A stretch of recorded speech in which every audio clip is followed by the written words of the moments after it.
Pleased to submit the report for the Disaster Committee of CAPE 2022. As in previous years, the Disaster Committee and the Centre for Excellence in Emergency Preparedness are functioning as one and the same.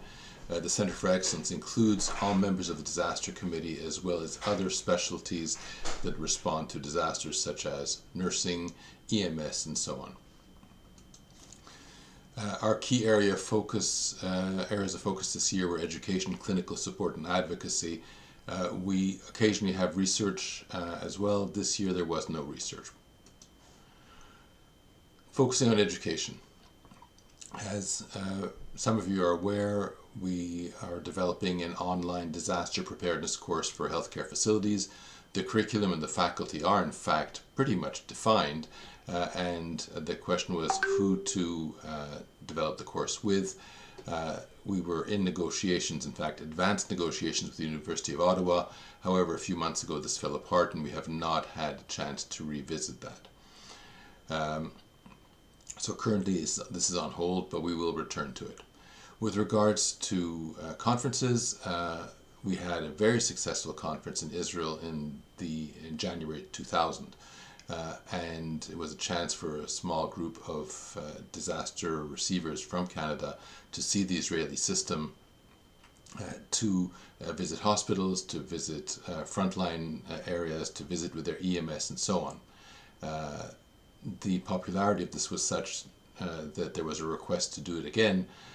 And while we will be revisiting Israel probably at some point in the future, we started planning a conference in Japan. The content was developed, however the costs were prohibitive, and as a result we had to abandon that, and instead we are going to be running a conference in England that is from October 11th to 17th, 2022. The conference is going to include a full-scale decontamination exercise at the Royal London Hospital, a visit with the helicopter EMS, a visit with the St. Mary's Hospital staff and their ICU staff. They received all the victims of the Grenfell fire, which was an apartment building that went up in flames. We will also be visiting Wembley, where the Euro Cup riots took place.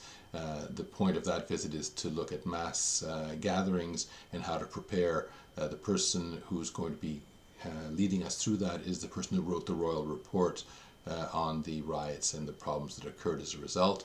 Finally, we're going to have a full-scale disaster staged with real patients, so as to train people on field response. We're all reasonably okay in terms of hospital knowledge, but we really lack what's happening in the field, and that's important to understand.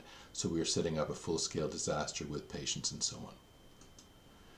In addition to the conference, we are proud to announce that we've launched a journal club. It's a video journal club. The person helming this is Dr. Valérie Homier in Montreal, with support from Dr. Jared Bly in Edmonton and myself. It's available through all the usual podcast venues. In terms of clinical support, the committee and Centre for Excellence have a mailing list of over 400 people. The vast majority are in Canada, but not only. And throughout COVID, we were pushing out updates much more frequently, up to 3 a week in the early period of COVID. But as things settled down, we're doing it less frequently now. We do still push out clinical information where it is useful. And of course, we respond to questions we will get from members.